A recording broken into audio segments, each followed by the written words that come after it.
வணக்கம். இன்று நடிகர் திலகம் சிவாஜி கணேசனுடைய பிறந்த நாள். இன்று சிவாஜி மணிமண்டபம் சென்று அவருக்கு நம் முதல்வர் தளபதி அவர்கள் மரியாதை செலுத்தினார்கள். பராசக்தி, கலைஞரின் பராசக்தி இல்லையேல் சிவாஜிக்கு இந்த பெயர் கிடைத்திருக்காது.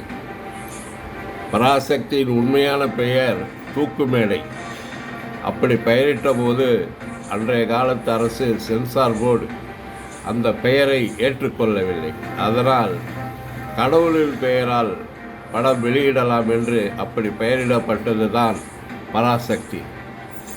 ஓடினாள் ஓடினாள் வாழ்க்கையின் ஓரத்துக்கே ஓடினாள் என் தங்கை கல்யாணி. இன்று சட்டத்தை நீட்டுவோர் அன்று என் தங்கை கல்யாணியின் வாட்டத்தை போக்கினார். கல்லைத்தான் மண்ணைத்தான் காய்ச்சித்தான் குடிக்கத்தான் கற்பித்தானா? ஏய் பூசாரி, அந்த அம்பாள் உனக்கு தாய், என் தங்கை உனக்கு சாரமா? கோயிலில் குழப்பம் விளைவித்தேன், கோயில் கூடாது என்பதற்காக அல்ல, கோயில் கொடியவர்களின் கூடாரமாகிவிடக்கூடாது என்பதற்காக. பூசாரியை தாக்கினேன், அவன் பக்தன் என்பதற்காக அல்ல, பக்தி பகல் வேடம் ஆகிவிடக்கூடாது என்பதற்காக. தமிழ்நாட்டில் தாலி இழந்தவர்களுக்கு தாசில்தார் உத்தியோகம் இந்த இட்லி கடை தானே? தமிழ்நாட்டில் தாலி இழந்தவர்களுக்கு இந்த தாசில்தார் உத்தியோகம் இந்த இட்லி கடை தானே? வாழ்க நடிகர் திலகம் சிவாஜி கணேசன்.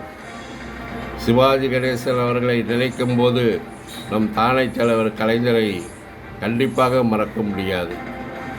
அன்று 1952 தீட்டப்பட்ட வசனம் இன்றும் நமக்கு ஒரு புரட்சியும் ஒரு புத்துணர்ச்சியும் ஏற்படுத்தும் வசனம்தான்.